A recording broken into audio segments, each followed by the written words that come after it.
Bonjour à tous, donc aujourd'hui, toujours dans ma septième relecture de Sahara. Lecture proprement géniale, il s'avère que plus j'avance dans la compréhension de ce cher monsieur Siziazike, plus je me retrouve avec des éléments d'information qui sont d'une richesse sans commune mesure. Je vous présente la carte du Costa Rica.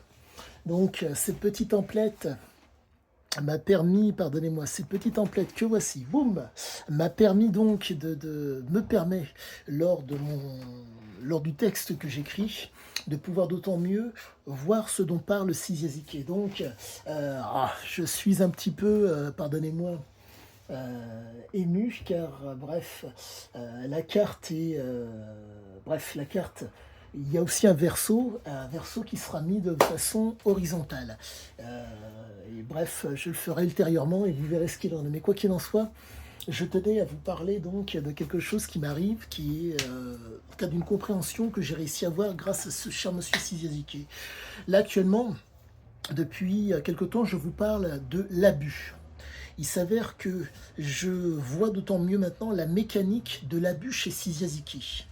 Compte tenu du fait que nous sommes face à un homme qui aime la marge, ne peut se réaliser que dans la marge. Il faut comprendre que c'est un homme, de par ses origines labes, et ainsi que bordelaise, pardonnez-moi, vous vous retrouvez donc avec un homme qui a besoin d'une intensité, d'une agressivité. J'ai appris récemment que, par le biais d'une personne qui me suit, que les Bordelais de l'époque avaient cette tendance, malgré qu'ils aient quasiment tout à disposition, à avoir une espèce d'agressivité. Et j'ai l'impression que les gènes labs ont été, si je puis dire, d'autant plus réceptive à cette situation. Je m'explique.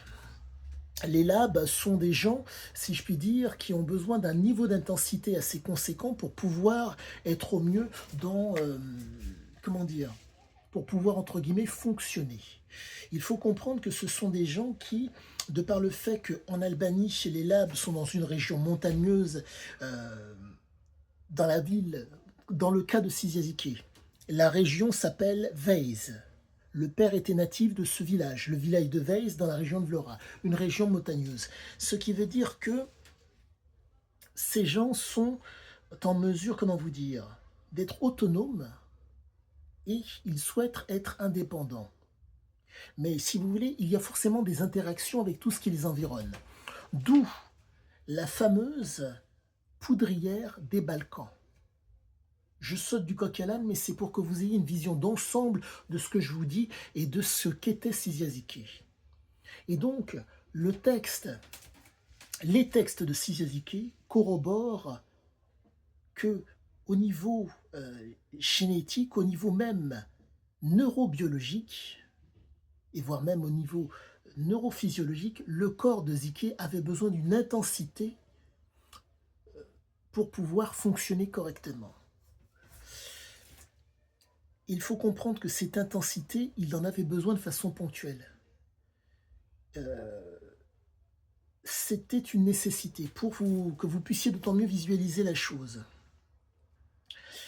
Pour pouvoir dormir, il faut une intensité donnée au niveau cérébral, au niveau physiologique, et il faut, entre guillemets, que votre corps soit à l'aise. En tout cas, votre corps soit disposé à pouvoir dormir. Pardonnez-moi, physiologiquement, une intensité donnée. Physiologiquement, une intensité donnée. Et au niveau du corps, quelque chose qui fasse que l'intensité puisse être réellement le moindre possible. Donc, on se retrouve avec un profil, dans le cas de Siziazike, très particulier. Les événements, j'en reviens toujours aux fameux événements qui se sont passés, pardonnez-moi, au Maroc, à Taroudan, lors de l'indépendance du Maroc, font que Sizia a été, si je puis dire, implémenté, impacté par ces événements. Le père, de par les propos, la mère, de par la conduite, et ainsi que les propos, font que vous vous retrouvez dans une espèce de dualité qui fait que les gènes, dans le cas de Siziazike, ont pu s'exprimer. C'est le cas spécifique à Sizia. Les frères et sœurs, c'est différent. Donc vous vous retrouvez donc avec une psychologie et une physiologie réactive à certaines choses, à une certaine intensité. Ce qui fait que Sizia Zike, pardonnez-moi, dans Sarah, il a de mémoire 26 ans.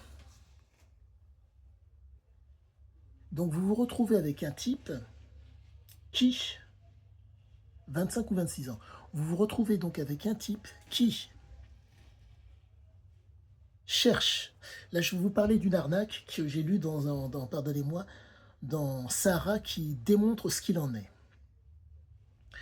Un couple de Français vient pour vendre, pardonnez-moi, les véhicules usagés qu'ils ont achetés en France.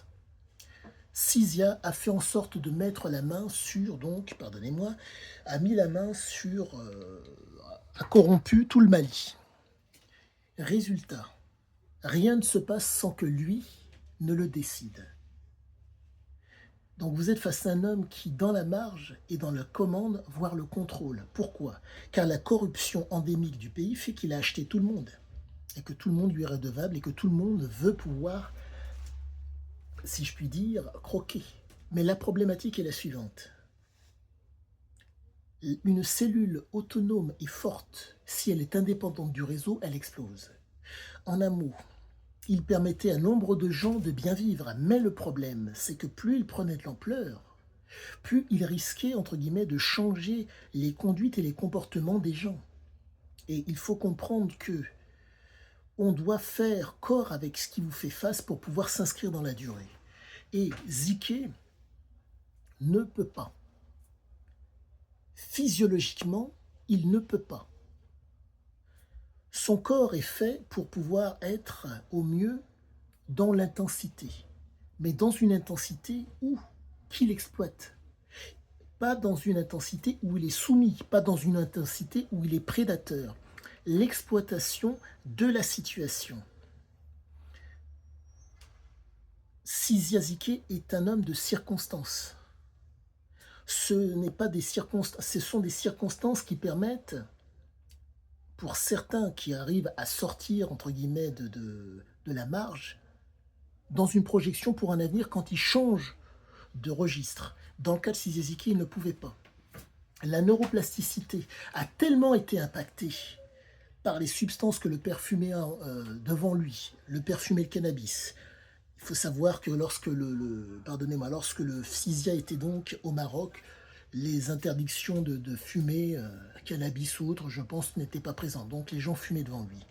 L'impact a été tel que les gènes ont été, pardonnez-moi, stimulés. Résultat, vous vous retrouvez avec une impulsivité qui a été causée chez lui en très bas âge. Mais cette impulsivité, compte tenu du fait qu'en termes pardonnez-moi, connaissance, si je puis dire, elle était moindre, parce que bon, la connaissance du monde à cet âge est moindre, fait qu'il y a eu une compensation. Compensation par l'agressivité, compensation par la réactivité, à pouvoir prendre les informations. Compte tenu que ces circuits neuronaux étaient jeunes, 49 à 56. Pardonnez-moi, ça lui fait entre 5 et 6 ans. Et donc, vous avez cette accentuation, si je puis dire, de stress, de par le père qui fume, de par le comportement du père qui est territorial et qui veut que ce soit comme cela, et qui lui sortait cette phrase « on ne devient un homme que lorsqu'on a enculé un curé à flic », et de par la situation stressante qu'il y avait, de par le besoin des Marocains de vouloir être indépendants chez eux, ainsi qu'autonomes par rapport aux Français. Petit aparté. Donc j'en reviens, pardonnez-moi, à cette arnaque, au Mali. Sizia, que fait-il?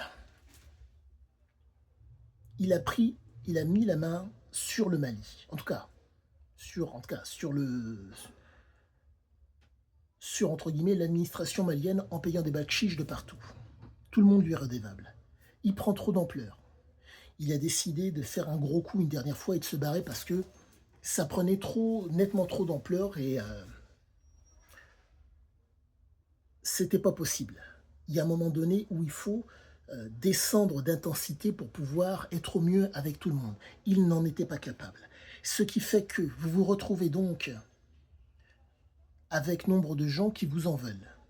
Ceux qui se font arnaquer et ceux qui, entre guillemets, peuvent être payés par ceux qui ont été arnaqués, pour que vous puissiez d'autant mieux percevoir la chose. Donc, l'arnaque s'est présentée de la façon suivante pour Suzyazike lorsqu'il était, si je puis dire, qu'il commandait et limite contrôlait l'administration malienne. Des gens viennent, il est informé.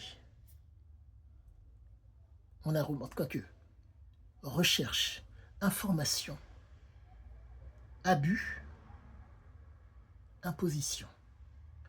Et en face, les gens ont soit, comment dire, soit ils acceptent la proposition d'être abusés, soit ils modifient leur comportement pour ne pas être abusés. Mais Sizia, compte tenu du fait qu'il avait la main basse sur tout le Mali, proposait quelque chose à ces gens. Soit je vous donne, vous me payez et vous êtes gagnant et vous ne serez pas perdant, soit vous allez plus loin et vous serez perdant. Donc j'en me répète pour que le propos soit d'autant plus visible et que ça soit d'autant mieux compris. Recherche, information, abuser, préciser ou modification. Ce qui fait que vous vous retrouvez face à une situation qui est très fréquente et très souvent pratiquée par Suzyazike. Je vous parle d'un être à la marge. Et donc la recherche du moyen pour être un exploiteur nécessitait d'avoir les informations pour être l'exploiteur. Ces informations étaient précises. Dans le cadre de la situation de Sahara, les fameux camions qui cherchaient à être vendus par ces messieurs ou ces dames, ces messieurs plutôt. Modification, pardonnez-moi, compte tenu du fait qu'il avait donc la main mise sur le Mali. Abus. Je précise, j'abuse et je précise mon desiderata sur ce que vous avez. Et que ce soit dans la précision, en expliquant donc à ces messieurs, c'est comme ça que ça va se passer et vous serez gagnant et je serai gagnant, ou modification. Vous ne voulez pas, c'est pas un problème, vous le vendrez plus loin, mais vous le vendrez moins cher et je serai encore une fois gagnant. Précision, modification. Voilà ce qu'il en était par rapport à l'attitude, si je puis dire, de voyou que ce monsieur Suzyazike avait. Je pense vous avoir donné le plus gros de mon explication. Sur ce, à bientôt et le fameux pouce et abonnez-vous si vous le souhaitez. Au revoir.